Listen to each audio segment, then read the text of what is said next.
24 वर्ष के झारखंड में पहली बार कोई ऐसी क्रांतिकारी महिला झारखंड की राजनीति में देखने के लिए मिल रहा है। और पूरे झारखंड में मैं कहूं तो एक आंधी आया हुआ है उनके नाम से। वह महिला कौन है वह हम आपको बताएंगे, लेकिन इस वक्त हम उस महिला की चर्चा क्यों करने जा रहे हैं, क्यों कर रहे हैं, हम आपको सबसे पहले वो बताएंगे। वह महिला कौन है ये तो बताएंगे ही, लेकिन जो महिला झारखंड की राजनीति में इस वक्त तूफान लाए हुए हैं, जो कोलाहल मचाए हुए हैं, कहीं ना कहीं उसके आंधी में चारों तरफ झारखंड की राजनीतिक पार्टियां जो है वह अपने आप को बचाते हुए, संभालते हुए दिखाई दे रही है। आखिर वह महिला कौन है और वह महिला आज खुद कहीं ना कहीं फंसते हुए भी दिखाई दे रही है। किन कारणों से फंसते हुए दिखाई दे रही है, आखिर क्यों राजनीतिक गलियारों में उस महिला को लेकर के चर्चा जो है वह तेज हो गई है, कैसे तेज हो गई है, आखिर क्यों वह जो आंधी लेकर के आई है, जो महिला आंधी की तरह पूरे झारखंड में कहीं ना कहीं झारखंड की राजनीति में भूचाल ला करके रख दी है, खुद कैसे फंस रही है, क्यों फंस रही है, क्या कारण है। हमारे सहयोगी विशाल हमारे साथ है, पूरी बात आपको बताएंगे कि वह महिला कौन है जो पूरे झारखंड की राजनीति में आंधी ला करके खुद इस वक्त जो है वह फंसते हुए दिखाई दे रही है, झारखंड की राजनीतिक गलियारों में चर्चा का विषय बन गई है। विशाल, कौन है वह महिला, कैसे वह महिला झारखंड की राजनीतिक गलियारों में चर्चा का विषय बनते हुए, फंसते हुए दिखाई दे रही है, क्या है पूरी बात, दर्शकों को बताइएगा। देखिए, झारखंड की राजनीति में कुछ ही दिन पहले उनकी एंट्री हुई थी और अब अपने एंट्री के दिन से ही उन्होंने झारखंड की राजनीति में खलबली मचाने का काम किया था। निरंजन जी, हम बात कर रहे हैं मुख्यमंत्री हेमंत सोरेन की पत्नी कल्पना सोरेन की। फिर से जब से राज्य में चुनाव आचार संहिता लागू हो गया है, ऐसे वक्त में कल्पना सोरेन फिर से अपनी सुर्खियां बटोर रही है। दरअसल बात ऐसी है कि कल्पना सोरेन बाबा अमरेश्वर धाम पहुंची थी, जो कि खूंटी में स्थित है।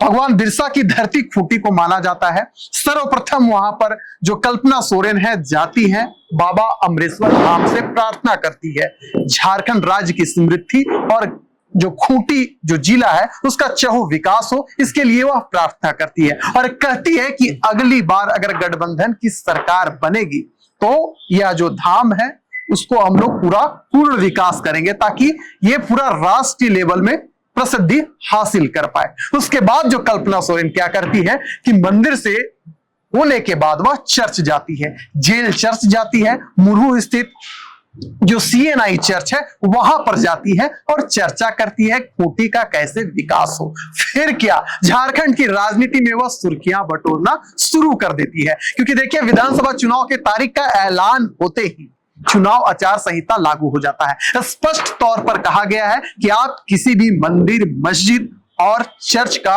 उपयोग चुनावी एजेंडे के लिए नहीं कर सकते हैं, जन भावनाओं के साथ आप खिलवाड़ नहीं कर सकते हैं। और बाकायदा इस बात का उल्लेख खुद बीजेपी के जो प्रदेश प्रवक्ता है प्रदीप सिन्हा ने की है। उन्होंने सीधे तौर पर कल्पना सोरेन को पर निशाना साधा है। आप देखे होंगे कि खूंटी विधानसभा क्षेत्र की अगर हम बात करें तो कल्पना सोरेन ने वहां के जो वर्तमान विधायक हैं और जो पूर्व सांसद रहे हैं उन पर यह आरोप लगाते हैं कि खूंटी का विकास केवल और केवल कागजों में हुआ है, हकीकत तौर पर नहीं हुआ है। बाकायदा अपने एक्स हैंडल में इन बातों का जिक्र खुद कल्पना सोरेन करती है कि कैसे वह पूजा स्थल में जाती है, अमरेश्वर धाम में पूजा करती है, बाकायदा चर्च में वह जो चर्चा करती है उसका भी उल्लेख उन्होंने किया है।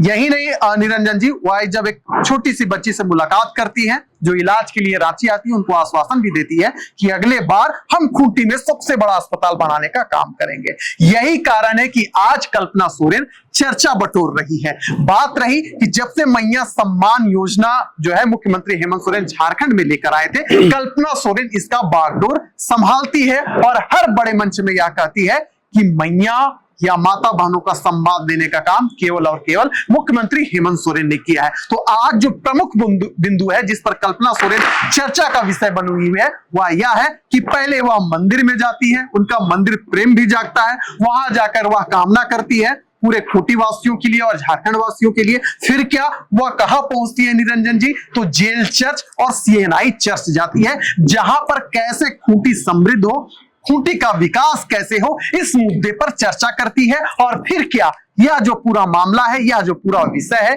बीजेपी के लिए एक विषय बन जाता है, जिससे लेकर बीजेपी सीधे तौर पर मुख्यमंत्री हेमंत सोरेन को और कल्पना सोरेन को निशाने में लेती है। विशाल, क्या चर्च में जाना, लोगों से चर्चाएं करना, उस क्षेत्र के विकास की बातें करना, मंदिर में जाना, पूजा अर्चना करना, क्या गलत है ये? अगर गलत है ये तो कैसे गलत है? और भारतीय जनता पार्टी के द्वारा जो सवाल खड़ा किए जा रहे हैं, आखिर उस सवाल के पीछे का कारण क्या है?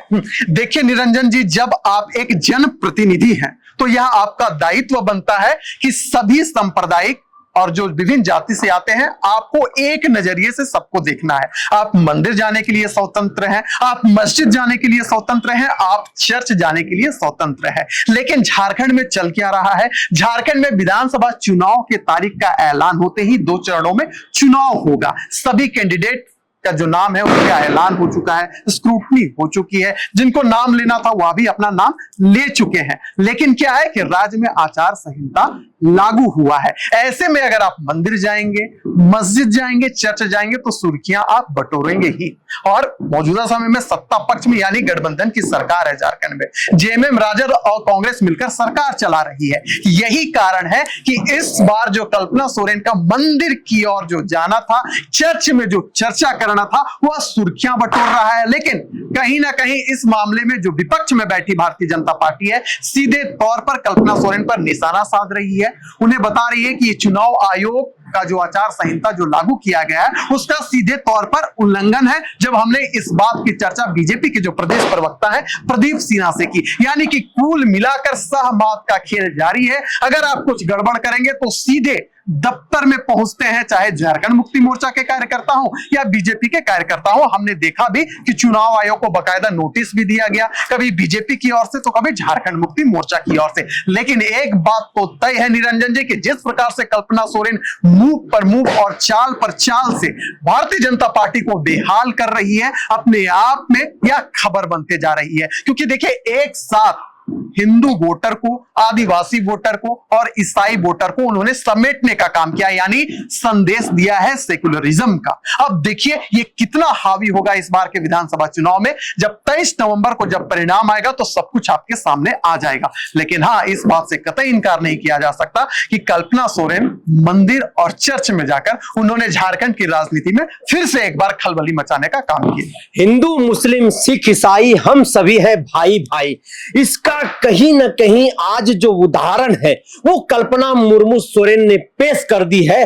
खूंटी लोकसभा संसदीय क्षेत्र में जाकर के वहां के जो विधानसभा क्षेत्र है उस विधानसभा का वो भ्रमण कर रही है। मंदिर भी जाती है, चर्च भी जाती है, सरना स्थल भी जाती है, लोगों से चर्चाएं करती है और लोगों को यह कहती है कि फिर से अगर हमारी सरकार बनती है तो यह जो खूंटी का जो क्षेत्र है, जिसको हम लोग भगवान बिरसा मुंडा के जन्मस्थली के तौर पर जानते हैं, इस जन्मस्थली को हम लोग विश्वव्यापी एक प्रख्यात क्षेत्र बनाएंगे, जो उद्योग के नाम पर, विकास के नाम पर सबसे अधिक लोकप्रिय के तौर पर जाना जाएगा। लेकिन इस बीच में एक पेच भी फंस गया है, क्योंकि चुनाव आचार संहिता लगा हुआ है और चुनाव आयोग ने स्पष्ट तौर पर निर्देश दिया है कि आप अपने स्वार्थ के लिए, आप अपने निजी हित के लिए, आप राजनीतिक लाभ के लिए ना तो मंदिर जा सकते हैं, ना ही आप चर्च जा सकते हैं, ना ही आप गुरुद्वारा जा सकते हैं, ना ही आप मस्जिद जा सकते हैं। लेकिन कल्पना मुर्मू सोरेन जो है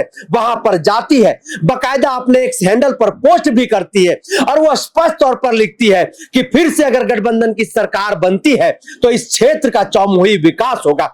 विशाल, इससे क्या फायदा और क्या नुकसान जो है कल्पना मुर्मू सोरेन का जिस तरीके से मूव हो रहा है, जिस तरीके से झारखंड की राजनीति में एक आंधी का बहार है उनके नाम का, क्या उस पर विराम लग सकता है? क्या उसमें रुकावटें आ सकती है? क्या इसका नुकसान झारखंड मुक्ति मोर्चा, इंडिया गठबंधन, कल्पना मुर्मू सोरेन को हो सकता है? देखिए, जब भी चुनाव के समय में जो आपका चाल है, ढाल है और जो अपने मुख से जनता के बीच कहते हैं, उसका बहुत बड़ा प्रभाव पड़ता है निरंजन जी। आपका एक एक कदम जनता के मन में कहीं ना कहीं वह वशीभूत का काम करता है। देखिए, जिस प्रकार से कल्पना सोरेन ने आदिवासी वोट बैंक को, ईसाई वोट बैंक को, मुस्लिम वोट बैंक को और खास कर हिंदू वोट बैंक को, जो भारतीय जनता पार्टी का वोट बैंक माना जाता है, उसमें सेंधमारी करने का काम किया है तो कहीं ना कहीं खलबली मचेगी ही विपक्षियों के नजर में। अब देखिए भारतीय जनता पार्टी इस मुद्दे को किस प्रकार से उठाती है। क्या भारतीय जनता पार्टी का जो शीर्ष नेतृत्व है, चाहे प्रदेश नेतृत्व है, क्या चुनाव आयोग जाएगा, क्या इस विषय पर संज्ञान लिया जाएगा, यह तो आने वाला समय में पता ही चल जाएगा। क्योंकि देखिए बीजेपी के प्रदेश प्रवक्ता ने राग अलाप दिया है कि जो चुनाव आचार संहिता लागू है, आप नियमों का उल्लंघन करेंगे तो चाहे आप कोई हो, कार्रवाई होगी ही। और देखिए मौजूदा समय में है क्या, जेएमएम, कांग्रेस, आरजेडी एक तरफ, बीजेपी, जेडीयू, आसू एक तरफ। आप इस प्रकार का अगर चाल चलेंगे तो भारतीय जनता पार्टी का जो शीर्ष नेतृत्व है, चाहे प्रदेश नेतृत्व है, उस चाल को अपने ढंग से ढालेंगे और वार आप पर ही करेंगे। तो मौजूदा समय में जो कल्पना सोरेन ने चाल चल दी है, इससे कहीं ना कहीं झारखंड मुक्ति मोर्चा और हेमंत सोरेन चिंता में पड़ सकते हैं। ये देखने वाली बात होगी कि विपक्ष में बैठी भारतीय जनता पार्टी इस मुद्दे और विषय को कैसे उठाती है। तो मंदिर में पूजा, चर्च में चर्चा और हो गया बवाल। अब भारतीय जनता पार्टी को कल्पना मुर्मू सोरेन ने एक रास्ता दे दिया है, एक राह दिखा दिया है और कहीं ना कहीं एक मुद्दा दे दिया है। यह जो बड़ी खबर थी वह हमने आप तक पहुंचाने का काम किया है। राजनीतिक गलियारों में जिस विषय का चर्चा हो रहा है, उस चर्चा को भी हमने आपके सामने रखने का काम किया और इस चर्चा को हम यही करते हैं। विराम, तब तक के लिए दीजिए इजाजत। जोहार।